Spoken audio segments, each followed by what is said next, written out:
말씀의 소리, 기도의 소리, 찬양의 소리로 하나 되는 소리하나교회 주일 예배를 하나님께 드리도록 하겠습니다. 우리 먼저 사도신경으로 우리들의 신앙을 고백하겠습니다. 나는 전능하신 아버지 하나님 천지의 창조주를 믿습니다. 나는 그의 유일하신 아들 우리 주 예수 그리스도를 믿습니다. 그는 성령으로 잉태되어 동정녀 마리아에게서 나시고 본디오 빌라도에게 고난을 받아 십자가에 못 박혀 죽으시고 장사된 지 사흘 만에 죽은 자 가운데서 다시 살아나셨으며 하늘에 오르시어 전능하신 아버지 하나님 우편에 앉아 계시다가 거기로부터 살아있는 자와 죽은 자를 심판하러 오십니다. 나는 성령을 믿으며 거룩한 공교회와 성도의 교제와 죄를 용서받는 것과 몸의 부활과 영생을 믿습니다. 아멘. 다 함께 찬송가 27장 빛나고 높은 보좌와 함께 찬양하시겠습니다.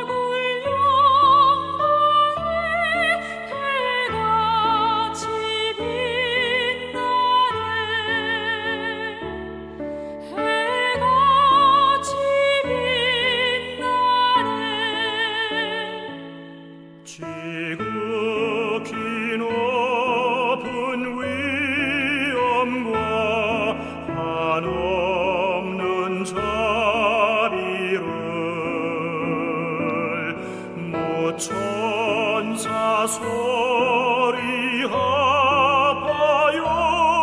늘 찬송 드리네 늘 찬송 드리네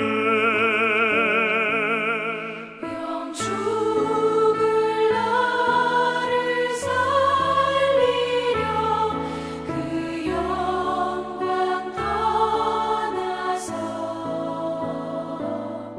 그 부끄러운 십자가 날 위해 지셨네 날 위해 지셨네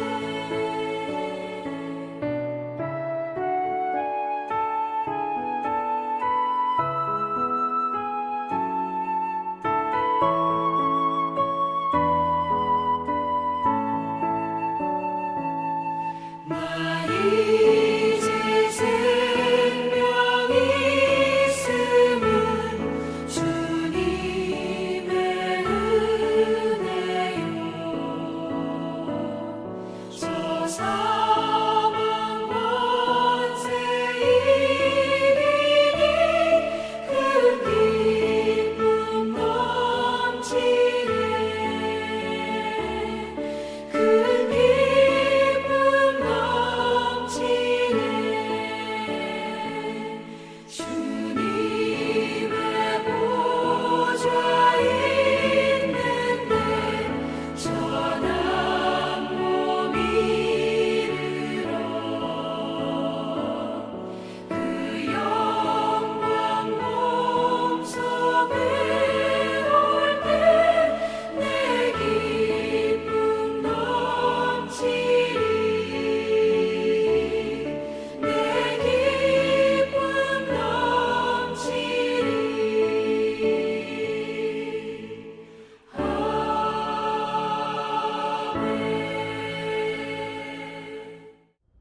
오늘 함께 보실 하나님의 귀하고 복된 말씀은 마태복음 6장 31절로 34절까지의 말씀입니다. 우리 함께 읽어보겠습니다. 그러므로 염려하여 이르기를 무엇을 먹을까 무엇을 마실까 무엇을 입을까 하지 말라. 이는 다 이방인들이 구하는 것이라. 너희 하늘 아버지께서 이 모든 것이 너희에게 있어야 할 줄을 아시느니라. 그런즉 너희는 먼저 그의 나라와 그의 의를 구하라. 그러면 이 모든 것을 너희에게 더하시리라. 그러므로 내일 일을 위하여 염려하지 말라. 내일 일은 내일이 염려할 것이요 한날의 괴로움은 그날로 족하니라. 아멘. 사람들은 어떻게 하면 잘 먹고 잘 살 수 있을까 여기에 관심을 두고 살아갑니다. 과한 욕심은 아니더라도 어느 정도 안정된 이 수준에 대한 욕구는 누구나 갖고 있지요. 성도들도 그렇습니다. 교회에 나오시지만 여전히 세상적 재물에 대한 욕구가 강한 분들은 계시고, 예배와 기도를 드리시지만 자신과 가정에 대한 안위가 늘 앞서 있는 분들도 계십니다. 그러다 보니 어느덧 그런 모습이 아주 자연스럽게 이해되는 분위기가 조성돼요. 나만 그런가? 다들 그런데 뭐. 잘 먹고 잘 사는 게 뭐가 문제야? 그렇게 못 사는 게 문제지. 그래도 먹고 살아야 하잖아. 생활이 안정돼야 신앙생활도 하는 거야. 많은 사람들의 생각이 그럴 수 있다, 그래야 한다, 그럴 것이다로 이렇게 뭉쳐지면서 마치 그것이 세상 사는 정답인 것처럼 보여집니다. 하지만 예수님의 말씀은 달라요. 예수님의 말씀은 거울 삼아 우리가 비춰보면은 그런 생각은 틀린 것입니다. 삶에 대한 안정과 소유에 대한 욕구, 그것 자체가 잘못됐다는 말씀이 아닙니다. 하나님과의 관계가 먼저라는 거예요. 하나님과의 관계를 바르게 하고 나머지는 맡기라는 것이고, 먼저 하나님과의 관계가 올바로 세워져야 우리에게 필요한 것도 채워주신다는 말씀이십니다. 그런즉 너희는 먼저 그의 나라와 그의 의를 구하라. 그리하면 이 모든 것을 너희에게 더하시리라. 아멘. 20년 전 선배님들과 함께 대전역 노숙자들을 잠시 섬겼을 때 그들을 보며 들었던 의문이 한 가지가 있었습니다. 왜 이들은 이렇게 살아야 하는가? 왜 이들의 삶은 더 이상 변화가 없을까? 그들을 판단하고 비판해서 그런 것이 아니라 그들의 삶이 일상적인 삶으로 돌아가고 현재보다는 더 나은 삶이 되기를 바라서 갖게 된 마음이었습니다. 그래서 평소 나눔을 통해 얼굴을 익히 알게 된 한 노숙자분에게 조심스럽게 말을 건넨 적이 있는데, 저 어르신 왜 이렇게 밖에서 생활하세요? 가실 집이 없으신 거예요? 편하게 여쭤보니 있어, 있지 왜 없어? 하시는 겁니다. 아니 그럼 가족분들은 계신 거세요? 당연하지, 아내도 있고 자식들 다 있어. 아니 그러면 어르신 왜 여기서 이렇게 고생하시는 거예요? 어서 집에 들어가시지.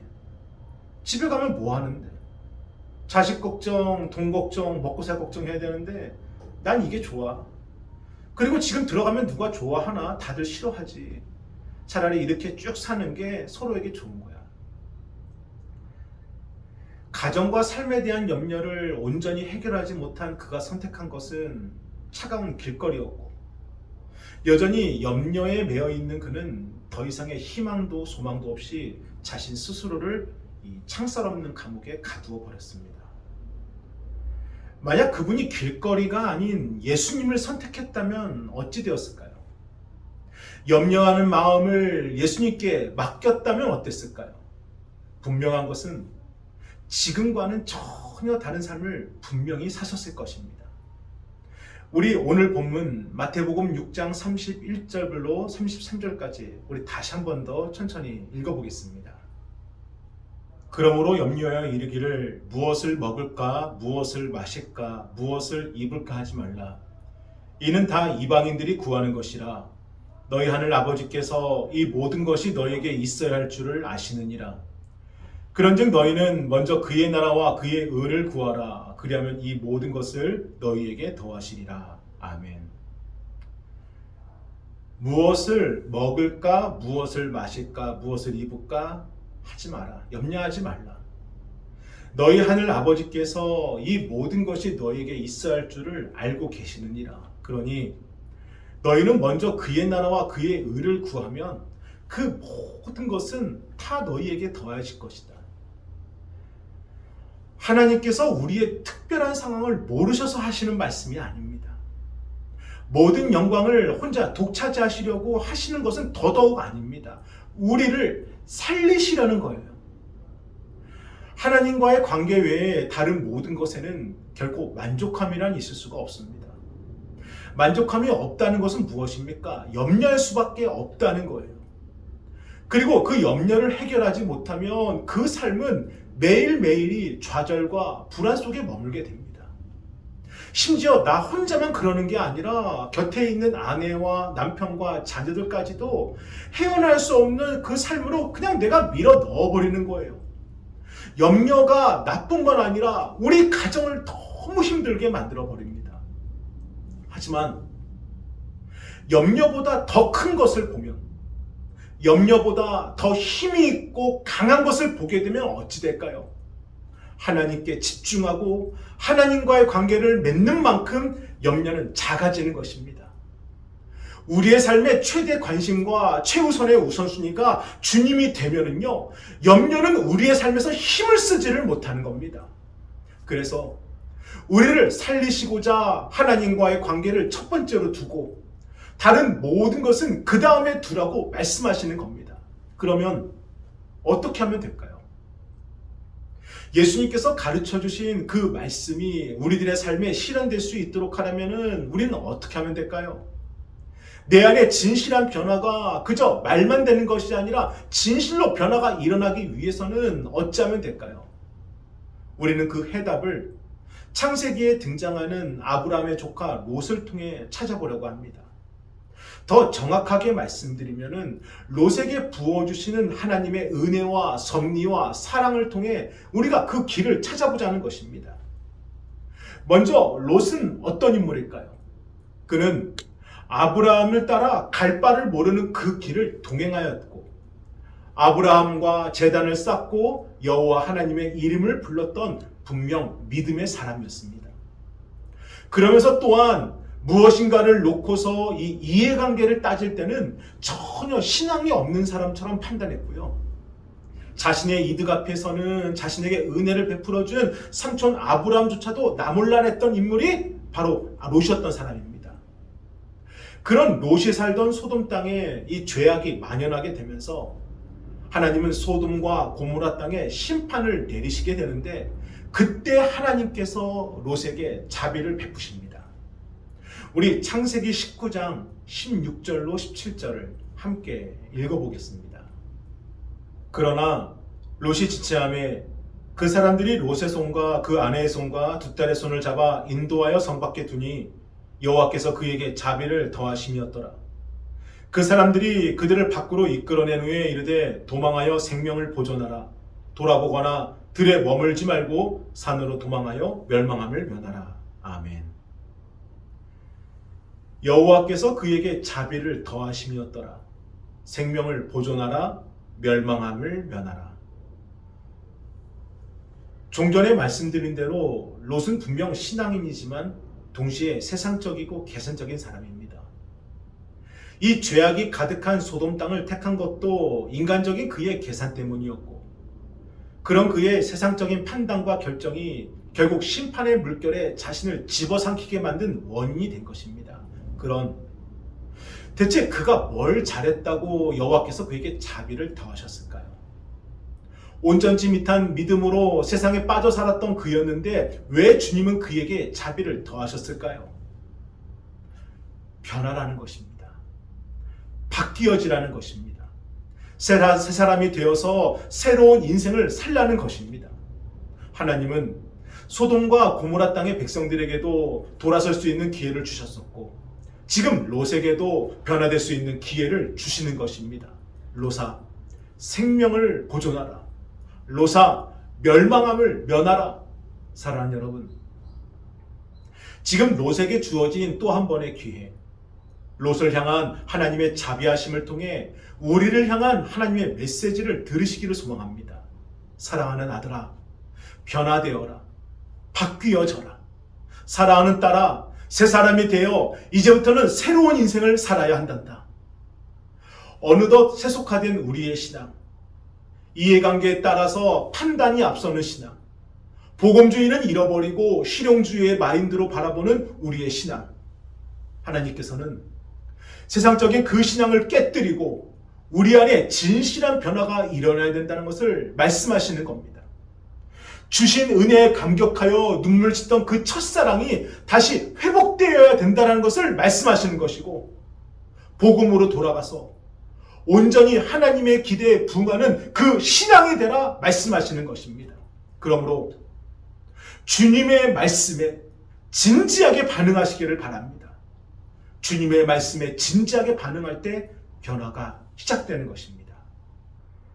어떤 권사님께서 몸이 불편해 병원에 잠시 진료를 받으러 가셨는데, 병원에서는 더 자세하게 진단을 해보자라고 입원을 권면했다고 해요. 그래서 입원을 하고 검사를 받는데 자신이 있는 병실 간병인들이 복도에서 자신에 대한 이야기를 하는 것을 듣게 됩니다. 가만히 무슨 얘기인가 들어보니 자신이 암이라는 거예요. 그것도 위암. 그것도 더군다나 6개월밖에 살지 못하는 위급한 상황이라는 것을 듣게 됩니다. 처음에는 너무나 당혹스럽고 무섭고 어찌할 바를 몰라 두려웠는데, 그래도 권사님 믿음의 사람인지라 강건하게 마음을 먹고 언젠가는 와야 할 것이 왔다 받아들인 후에 자신의 죽음을 준비하기로 결심합니다. 그리고 퇴원을 해서 이제는 뭘 할까 간감히 생각해 보니까 갑자기 이렇게 자기가 빌렸던 돈이 생각난다는 거예요. 그래서 그 빌린 돈을 먼저 갚고, 또 그동안 이렇게 바쁘다는 핑계로 만나지 못했던 분들을 다 찾아가면서 그들에게 인사하고 또 선물도 나눠주고 그들과 안부를 나누고 그들과 만남을 가졌다는 거예요. 또 오랫동안 오해 관계에 있던 분들을 만나서 그 오해를 다 풀려고 노력을 하고, 많지는 않지만 나름대로 모았던 재산을 다 정리해서 어려운 이웃들에게 다 돌려줬다랍니다. 그런데 그렇게 6개월의 시간을 보냈는데 특별히 더 나빠지질 않는 거예요. 그래서 다른 병원 가서 다시 진단을 바라보다는 이 주변 지인들의 권면을 듣고서 다른 더 큰 병원에 가서 진단을 받아봤더니 글쎄 암이 아니라 오진이었다는 것입니다. 소식을 들은 주변의 지인들이 더 난리칩니다. 아니 그동안 어떻게 모은 돈을 다 썼는데 어떻게 하냐고. 처음에 그 오진한 병원 쫓아가가지고 한번 이렇게 소송 걸라고. 하지만 권사님께서 그때 하신 말씀은, 자기가 지금까지 일생 살아오면서 이렇게 6개월 동안 진지하게 자신의 삶을 돌아본 적은 단 한 번도 없었다는 것입니다. 그러면서 지금까지 살아온 일생도 감사했지만 여기 6개월 동안 자신이 결단하고 살아온 삶이 더 의미가 있고 더 감사했기에 자기는 그냥 욕심 부리지 않고 앞으로도 계속 이렇게 살겠습니다 라는 말을 했다라는 거예요. 죽음 앞에서 인간은 진지해집니다. 이처럼 하나님의 자비하심으로 다시 한 번 더 기회를 잡은 롯은요, 하나님의 심판의 메시지 앞에서 진지해집니다. 지금 나를 찾아온 이 사람들은 분명 하나님께서 나에게 보낸 천사들이 맞아. 저들이 전하는 메시지는 분명히 하나님의 심판의 메시지야. 그래서 롯은 다급한 마음으로 이 소돔과 고모라 성이 곧 멸망할 거라는 것을 확신하고 그의 아내와 또 딸들과 또 정혼한 사위들에게 이 하나님의 말씀을 전달하는데, 이때 사위들의 반응이 너무나도 황당합니다. 우리 창세기 19장 14절을 함께 읽어보겠습니다. 롯이 나가서 그 딸들과 결혼할 사위들에게 말하여 이르기를, 여호와께서 이 성을 멸하실 터이니 너희는 일어나 이곳에서 떠나라 하되 그의 사위들은 농담으로 여겼더라. 아멘. 그의 사위들은 농담으로 여겼더라. 농담으로 여겼더라. 롯은 천사들에게 들은 하나님의 말씀을 진지하게 받아들였지만 사위들은 롯을 통해 전해 들은 하나님의 말씀을 농담 정도로 여겨버립니다. 그런데 이러한 모습이 그들만이 아니라 지금 이 시대에도 있어요. 심판, 구원, 십자가, 재림. 성경을 통해 보고 들은 하나님의 메시지를 그저 신화적인 메시지 정도로만 여기고, 그냥 한번 듣고서 그냥 주의해야 될 교훈 정도로만 생각하고, 나와는 크게 상관없고 당장 내 삶에 어떤 영향을 끼치는 것 아니라 판단하고 넘겨버립니다. 마치 누구처럼요? 롯의 사위들처럼요. 들리는 말씀을 나와는 상관없는 말씀으로 취급해버리는 교인들이 이 시대에도 너무나도 많다는 것입니다.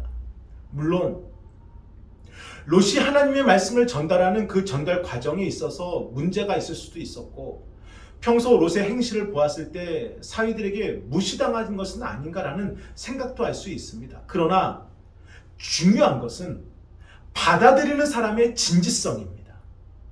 말씀에 대한 진지한 반응.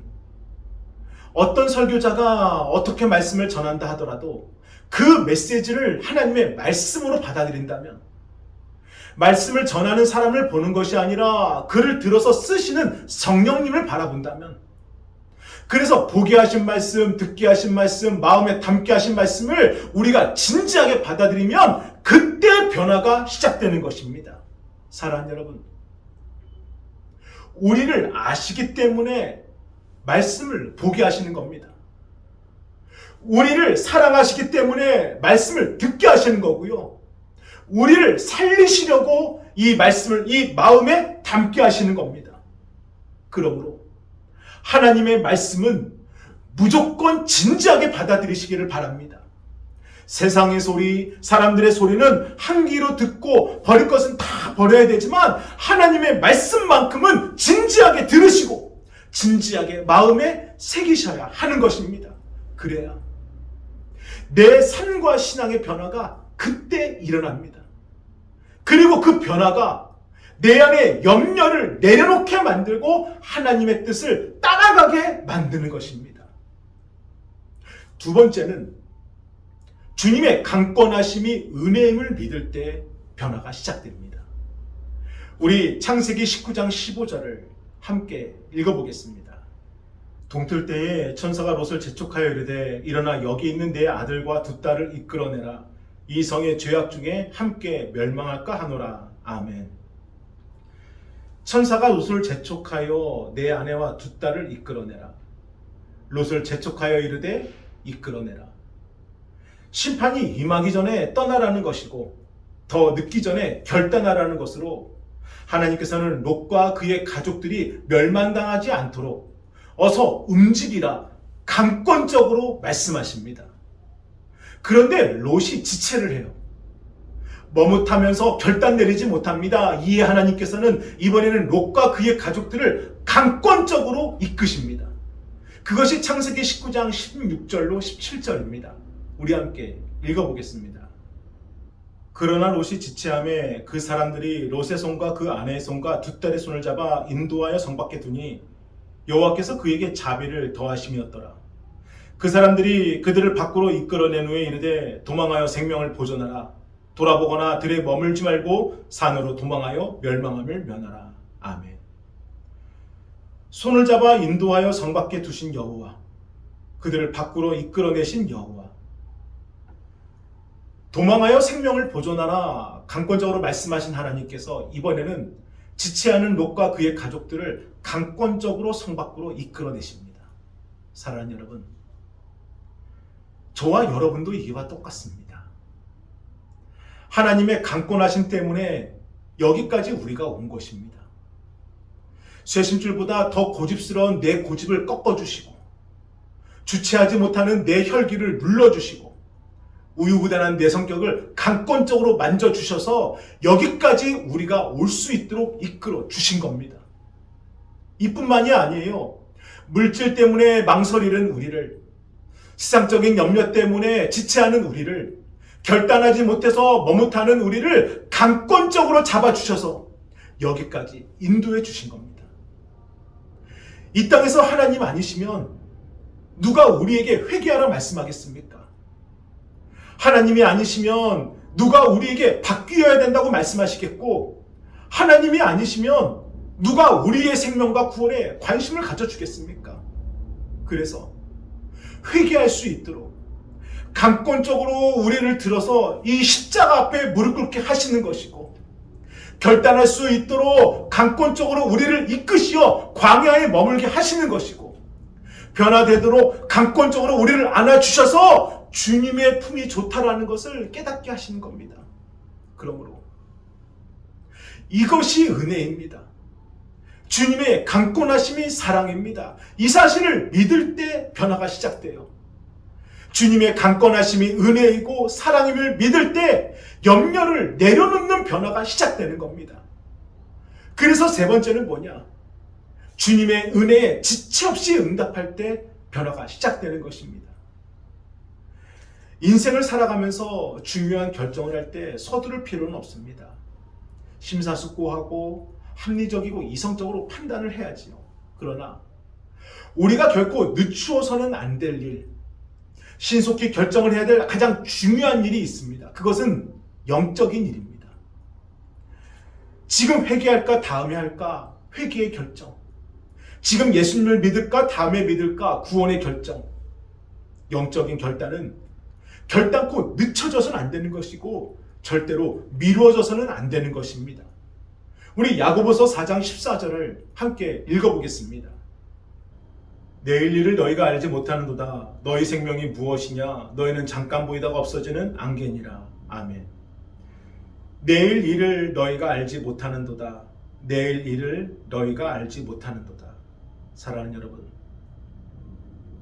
회개는 내 감정과 의지로 하는 것이 아니라 성령께서 역사하실 때만 가능한 것입니다.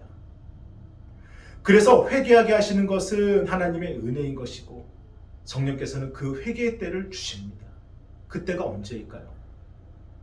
말씀을 보게 하시고 말씀을 듣게 하시고 말씀을 담게 하시고 그 말씀을 내가 진지하게 받아들일 때입니다. 하나님의 강권적인 은혜가 나를 여기까지 인도했다는 확실한 믿음이 설 때, 바로 그때가 회개의 때인 것입니다. 그래서 언제나 때는 훗날이 아니라 지금입니다.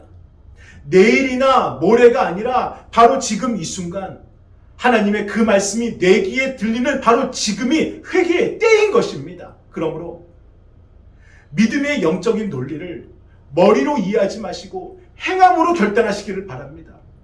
너희는 먼저 그의 나라와 그의 의를 구하라. 그러면 이 모든 것을 너희에게 더하시리라. 우리 안에 있는 염려를 이기는 길로 가시기를 바랍니다. 우리 안에 있는 염려를 이길 수 있는 길로 가시기를 바랍니다. 지는 길이 아니라 이기는 길입니다. 그 길은 내가 주님의 말씀을 진지하게 받아들일 때 갈 수 있는 길입니다. 내가 주님의 강권적인 은혜를 믿을 때 갈 수 있는 길이고, 그래서 지체 없이 응답할 때 갈 수 있는 길인 것입니다. 저는 이 결단의 은혜가 다른 사람의 은혜가 아니라 우리의 은혜가 되기를 원합니다. 내 안에 염려가 있으십니까? 하나님은 그 염려를 이길 수 있는 길을 오늘도 우리에게 열어주셨습니다. 그 길을 가시기를 바랍니다. 염려만 하지 마시고 그 길을 가시기를 바랍니다. 여러분이 가고자 한다면 반드시 갈 수 있도록 주님께서 오늘도 강권적으로 역사하여 주십니다. 그 사실을 믿고 우리 함께 기도하겠습니다. 거룩하신 주여, 감사합니다. 주님의 놀라운 축복의 은혜가 저희를 여기까지 인도하셨음을 믿습니다. 오늘도 주께서 보게 하시고 듣게 하시고 담게 하신 말씀을 붙잡고 하나님의 강권적인 역사하심을 믿고 저희가 결단하여 무릎을 꿇습니다.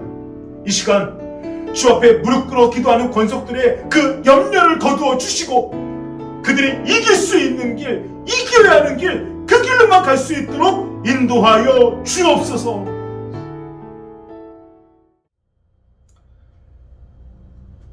이 시간 정성껏 준비하신 예물을 하나님께 드리도록 하겠습니다.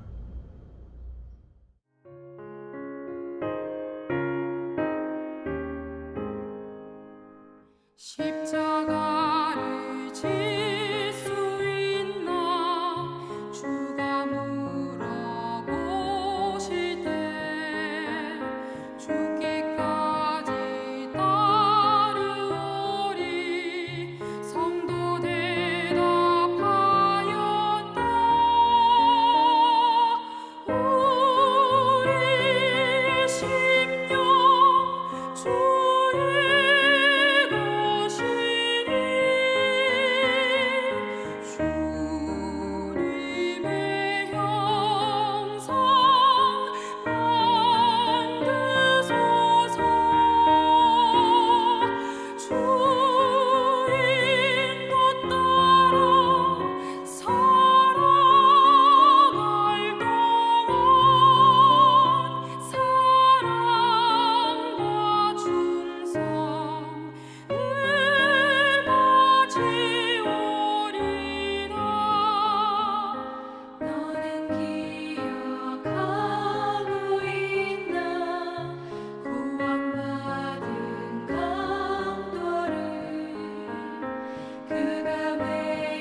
하나님을 감사합니다.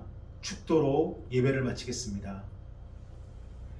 이제는 우리 주 예수 그리스도의 은혜와 하나님 아버지의 거룩하신 사랑과 성령님의 감화감동 역사하심이 오늘도 주신 말씀을 붙잡고 힘차게 달려가는 성도들 위해 이제로부터 영원토록 함께 하시길 간절히 축원하옵나이다. 아멘.